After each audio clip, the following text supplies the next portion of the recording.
bonjour à tous. Il a commencé sa carrière politique aux côtés de François Léotard, a été ministre de la Défense entre 2007 et 2010. Député de l'Eure, il est le président fondateur du Nouveau Centre et il est par ailleurs membre de l'UDI dont il préside le Conseil national. Bonjour Hervé Morin. Bonjour. 41 députés socialistes se sont abstenus hier soir pour le vote du programme de stabilité budgétaire.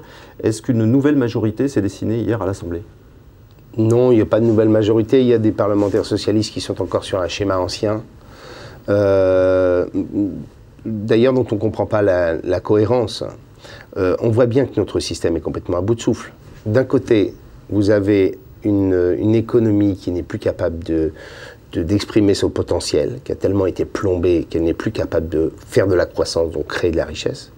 Et de l'autre, on a de plus en plus de gens qui sont dans la misère et la difficulté, et dont le système ne permet plus d'assurer un filet de sécurité minimum. Et donc on voit bien que le système est complètement à bout de souffle. Et donc exiger, réclamer encore que 2 minutes de plus, monsieur le bourreau, ça n'a pas de sens. Ce qu'il nous faut, c'est au contraire créer une vraie politique de l'offre, ce que n'a pas présenté Manuel Valls hier.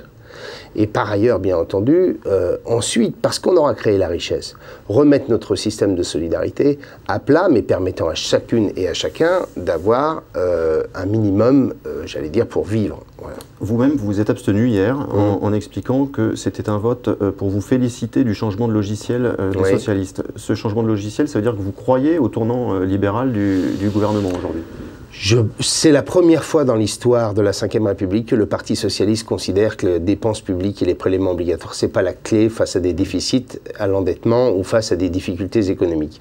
La politique de l'offre ou la politique de la demande, elle n'est ni de droite ni de gauche. C'est pas ça le sujet. Le sujet, c'est comment restaure-t-on un pays qui, depuis des années, et pas seulement depuis les socialistes, même si les socialistes ont accéléré le rythme, qui, depuis des années, perd du terrain en Europe et dans le monde. C'est aussi simple que ça. On a créé les conditions du chômage de masse, par le temps de travail, par une politique fiscale folle, empêchant les entreprises d'avoir les marges et donc d'investir et donc d'améliorer leur productivité et donc d'améliorer la croissance.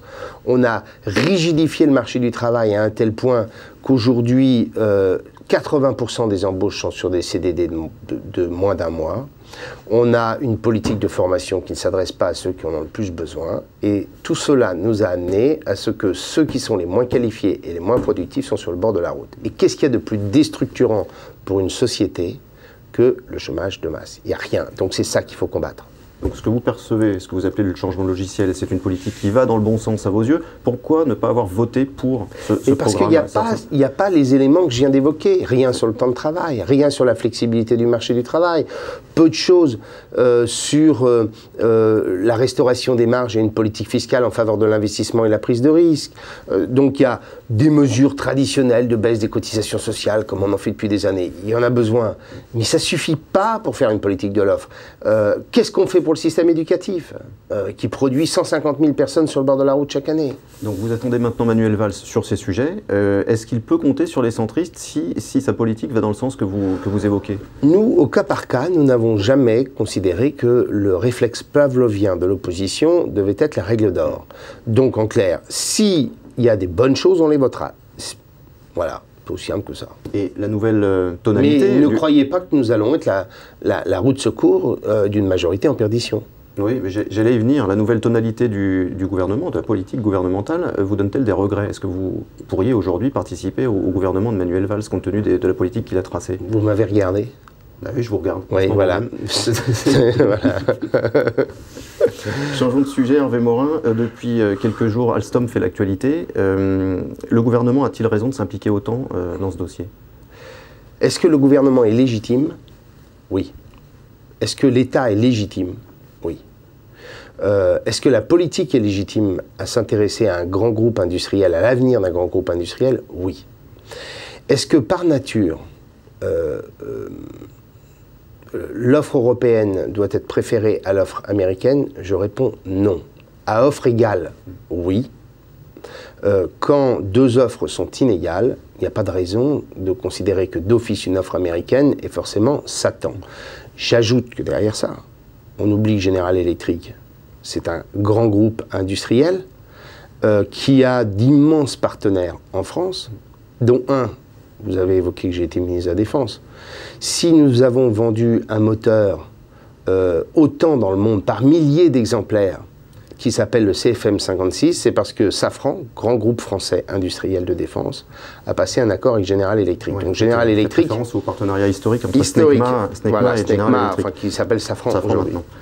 Maintenant. Donc je dis... François Hollande a raison de considérer que c'est une affaire qui concerne l'État. Deux, s'il y a une offre européenne égale à une offre comparable ou équivalente, bien sûr, moi je préfère une offre européenne, mais si l'offre américaine est plus intéressante industriellement, socialement que l'offre allemande, je ne vois pas pourquoi d'office on irait vers un autre choix.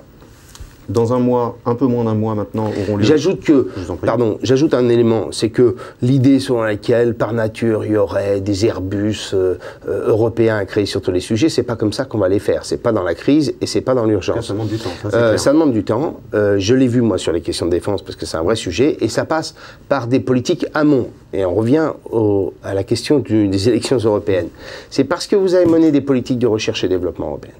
C'est parce que vous avez mené des politiques industrielles européennes qu'ensuite peuvent se constituer des grands groupes industriels européens. Mais c'est certainement pas dans l'urgence et dans la déclaration d'annonce un matin qui vient. J'ajoute enfin que si Alstom est en difficulté aujourd'hui, c'est aussi parce que les États européens ont subventionné très massivement les énergies renouvelables et qu'aujourd'hui Alstom, sur une partie de son segment, est en grande difficulté parce que les turbines à gaz, on n'en produit plus. Parlons non mais c'est bien de le dire, oui, c'est bien de le dire, mais on oublie tout ça. C'est bien aussi de parler des élections européennes qui ont donc lieu à la fin du mois de mai. On en a parlé indirectement. Un tout petit peu.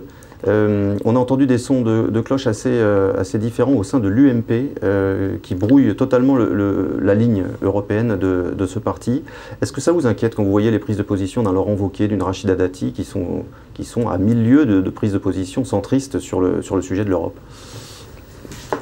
En vérité, il n'y a plus de formation politique en France ayant des programmes collectifs.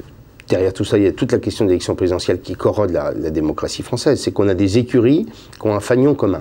Et donc, en clair, tout le monde se fout de ce que pense sa formation politique. Chacun est sur sa ligne. Sa ligne, ce sont les primaires, éventuellement, et éventuellement même l'élection majeure qui est la présidentielle. Moi, ce dont je rêve, c'est qu'on retrouve une démocratie française qui remarche sur ses pieds. Et ça veut dire une démocratie dans laquelle les formations politiques construisent un projet, s'interrogent sur ce qu'est, par exemple, être socialiste aujourd'hui. Si Hollande est autant en difficulté, s'il y a un virage comme celui-ci, c'est parce qu'en vérité, en 2012, personne ne s'est posé la question de savoir ce qu'est être socialiste dans une économie ouverte. Et donc, moi, je rêverais d'un système dans lequel chaque formation politique construit son socle et qu'ensuite des hommes et des femmes soient là pour le porter. Ce qu'être centriste dans une économie ouverte, qu'est-ce que c'est ?